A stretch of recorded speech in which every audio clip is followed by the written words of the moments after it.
I came here today to deliver a very important message to you. You all are superheroes. I know you didn't know that until now, but you're superheroes.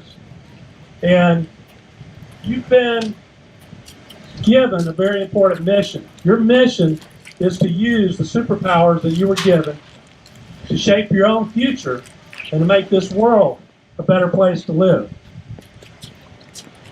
You've been each given unique superpowers. Some of you have the power of athleticism. I hope that's most of you here. Some of you have the power of music. Others have the power of knowledge or wisdom. And I could go on listing all of your unique superpowers. But today I want to talk about 4 superpowers that you all have in common. They are the power of choice, the power of association, the power of love, and the power to intervene.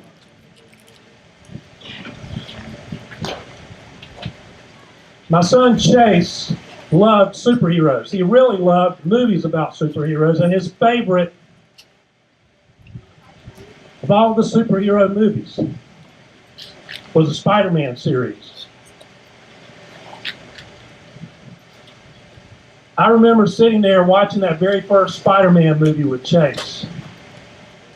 And I'll never forget that scene where Uncle Ben turned to Peter Parker and he said, "With great power comes great responsibility. With great power comes great responsibility." You see, we've been shirking responsibility as a human race since the beginning of time. If you go back to the story of Adam and Eve, God told them to eat of any fruit in the tree, they could eat fruit from any tree in the garden except for one. But they chose to eat the fruit from that tree. And so God confronted them about it. And you know what Eve did? She blamed the serpent. You know what Adam did? He blamed Eve.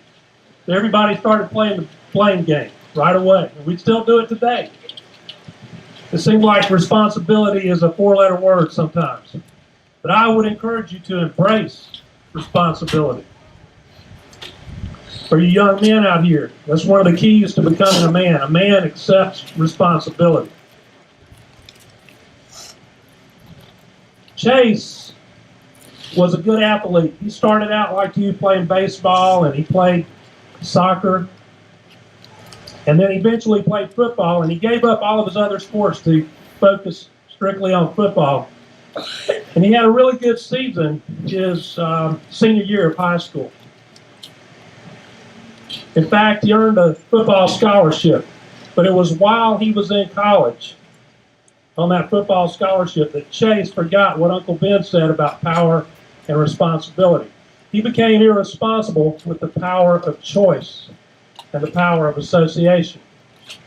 He began to associate with people who were abusing drugs and alcohol. You see, you become like the people you associate with. The Bible says that bad company corrupts good character. So you can't be around people who are making bad choices and expect to not make bad choices yourself. You see, God gave us all the power of choice for a very special reason. He did not want a bunch of robots. He wanted to have a relationship. He wanted to create beings that he could have a relationship with. And in order to have a relationship with someone, they have to have the choice to be able to reject you. They have to have the choice to be able to not love you in return. And so I'll talk a little bit about that later.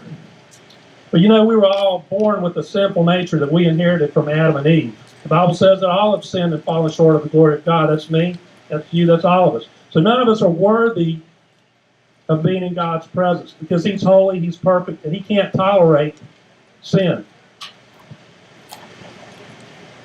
But Chase became irresponsible with the power of choice and the power of association. You know, it's really hard to make good grades in college when you party all the time. Can't do it. He got kicked out of college, came back home, and he began taking up with a rough crowd at home. He lost a lot of weight really fast. He was looking really bad. He was getting pale looking, eyes glassy all the time. And it got so bad that I really got scared. And I held an intervention for Chase at our house, and we got him into rehab. He went to a rehab facility in Florida. He was in there for 30 days, and he spent another 60 days in a halfway house. Now, this all happened really fast. I'm talking about within about a year's time. From the time he left college to the time he was in rehab. He got better, and he came back home, and he intentionally was staying away from those people who had led him down a bad path. He was doing well. He got a job, and he was enjoying his work. Seemed to be doing a lot better. But over a period of time, I began to notice some subtle differences, some changes, and I knew what was happening, but I was powerless to do anything about it, really. Chase was beginning to relapse. He was beginning to hang out with some of those people again.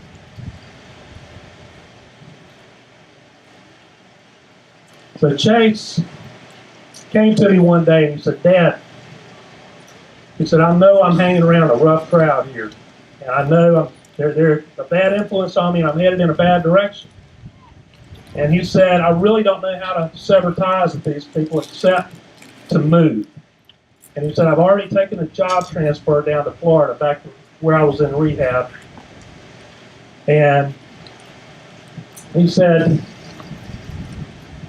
I'm going to move in with an older gentleman that I met in rehab who has his own place there. And I tried to talk Chase out of moving, but he had already made up his mind. And he promised my wife that before he left to go to Florida that he would come by and have a meal with us. Well, the day that he was supposed to leave came, and there was no Chase. We called him, we texted him, no response. So my wife was beginning to get a little upset because it was getting later in the afternoon and we hadn't heard from him, and she thought, well, maybe he already left and he didn't come by and see us before he left. About that time, I had a phone call on my cell phone from a friend.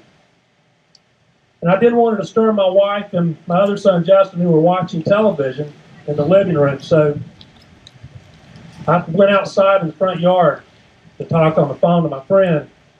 And as I was standing in my front yard, a Raleigh police cruiser pulled up to the curb in front of my house. And this police officer got out of his cruiser, started around the front end, had a clipboard in his hand. And I told my friend, I said, "I need to go. Chase is in some kind of trouble." So I hung up. And I went to meet this police officer. I met him about halfway down my driveway. And he began to explain to me that there had been a bad wreck out on I-40. And he told me then that Chase had died at the scene.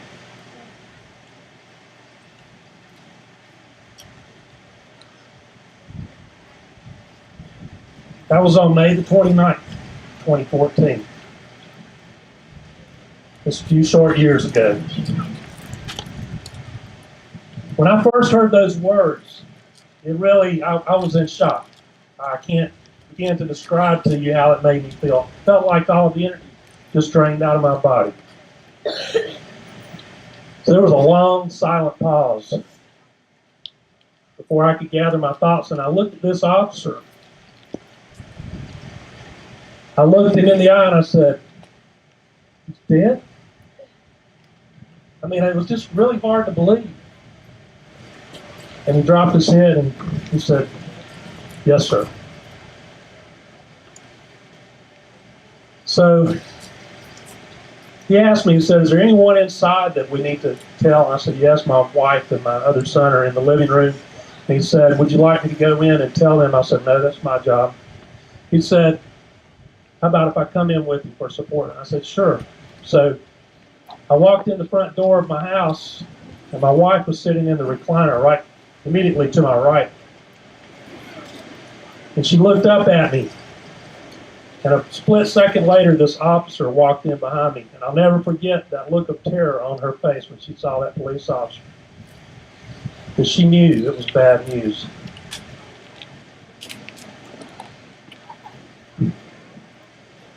So it's the hardest thing I've ever done in my life, was to tell my wife that our son was dead. So we began to ask this officer what happened. And he told us, he said, Chase had been in a park over here in Cary, and he and two other friends, this young man was in the back seat. Chase had allowed this young woman who was 18 years old, who had never had a driver's license, to get behind the wheel of his car. Chase was a passenger in the front seat of his own car. And they left Cary, got out on I-40, headed eastbound, and got about to the Wade Avenue exit. And it was at the Wade Avenue exit, right in that general vicinity, they were in a turn, and this young lady began to come over on someone who was in her blind spot. I'm not sure if she drifted over or was intentionally making a lane change. But there was a car in her blind spot, and the driver of that car blew the horn. And apparently that startled her, because she lost control of Chase's car at that instant. We feel like that she probably was startled and jerked the steering wheel to come back over. They were traveling about 70 miles per hour. The car began to spin out. They left the road, and they impacted a tree. When they hit the tree, they were traveling about 60 miles per hour. The car impacted the tree on the driver's side rear door. It flipped up on its side, and it wrapped around the tree, and it crushed the roof. Chase was killed instantly.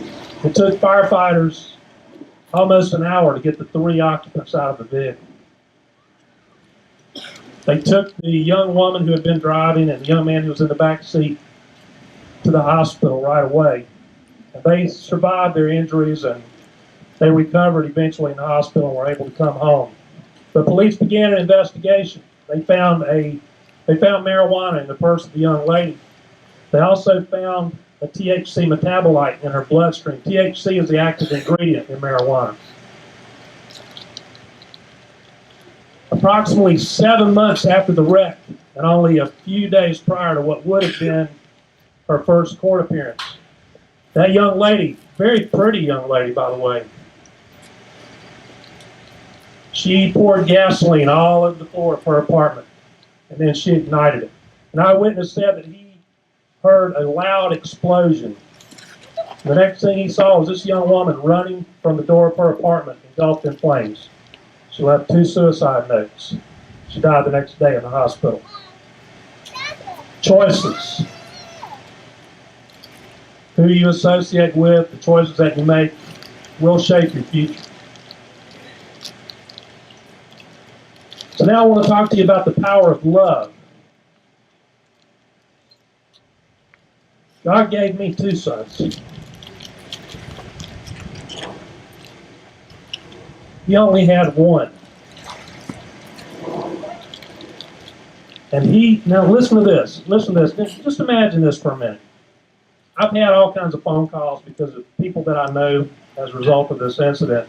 I've had phone calls from people in the middle of the night. Mr. Rodgers, I'm in jail. Can you help me? Mr. Rodgers, my friend's about to OD. Can you come help me? Yeah, I'll be right there. Can you imagine if I had a phone call from somebody and they said, Mr. Rodgers, I'm in jail, and I'm going to get the death penalty. There's only one way out of it. If you're willing to sacrifice one of your sons, they'll let me go. And you have to sacrifice him, and he's got to be tortured to death. I'd say, I'm sorry, that's not happening. But that's what God did for you. He loved you so much that he gave his only son to be tortured to death, put on that cross, go to hell where he was further tortured to pay for all of our sins. That's how much he loved you. It's hard for me to imagine. Because like I said, I wouldn't be willing to give up either of my sons. Didn't have a choice on the one. But you see, the power of love is the most powerful of all the superpowers that you possess. In fact, it's the power of love that motivates me come out to events like this to talk to you. I love Chase too much to allow his death to have been in vain. I love Chase too much to allow his memory to fade, and I love all of you too much to allow anything to prevent me from getting out here and telling Chase a story so that you can benefit from it and hopefully avoid making those same kinds of mistakes. And I'm asking you today to allow the power of love to motivate you to use this last power that I'm going to talk about, and that's the power to intervene. You see, I know that there's someone in your life that you love. It could be your parents, it could be your grandparents, it could be a sibling, friends. And I know that there's someone who loves you. And so I'm going to ask you today to allow that power of love to motivate you to use the power to intervene. If you see someone about to drive impaired by alcohol or drugs, or you see someone who's driving distracted, texting and driving, if you can safely do so without putting your own life at risk, intervene in that situation. Do something about it. And then I want to intervene into your life today to ask you to really deeply consider accepting God's gift of love. See, he wanted to restore that relationship, and that's why he gave the life of his son. To restore that relationship. And you have two choices. You can accept his gift and spend eternity in heaven with him when you die. You know, all of us are leaving here one day, sooner or later, one way or another. And even if you live to be an old person, it's going to seem like that time just flew by. Trust me, I know. Seems like I looked in the mirror one day and I'm like, what happened? I'm an old man now. Got this gray hair. So, I want you to accept that gift of love that God gave you. All you have to do is believe in your heart that Jesus is the Son of God, that he died on the cross to save you from your sins, and that he rose from the grave after 3 days. And then you need to be willing to confess that before men. You need to be willing to tell people. And if you'll do that, when you leave here, this is a short life. Eternity is a long time. When you do that, you can spend eternity with him. So that's my message for today. I'm just going to say one or two more words about this book, and then I'm going to pray and we'll be done. So this book I wrote about my son Chase. This is a story of his life. And that's his picture on the front cover. That was a gift that he left me. And you can go read that book and you can see all the things. You can see all of my parenting mistakes. You can see all the mistakes Chase made, all the mistakes his friends made. You can also find out what kind of person he was. He wasn't a bad person. You know, he was an Eagle Scout. He was a Christian. He was a good person. A lot of people think people that have a drug problem are bad people. They're just good people that made bad choices. So I want to encourage you to go download that book. Now I'm going to pray and we'll be done. You guys would if you bow your heads with me. Heavenly Father, just thank you for all of these people who are here today. I thank you that they came out to hear this message. Father, I pray that you would give these young people wisdom, help them make wise choices going forward, so that their years on this earth might be long and prosperous. Father, I thank you for every one of them.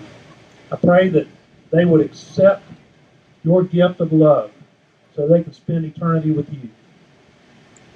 Father, just keep them safe as they play out here today, the game of baseball, and keep them safe through all of their travels. For it's in Jesus' name we ask. Amen.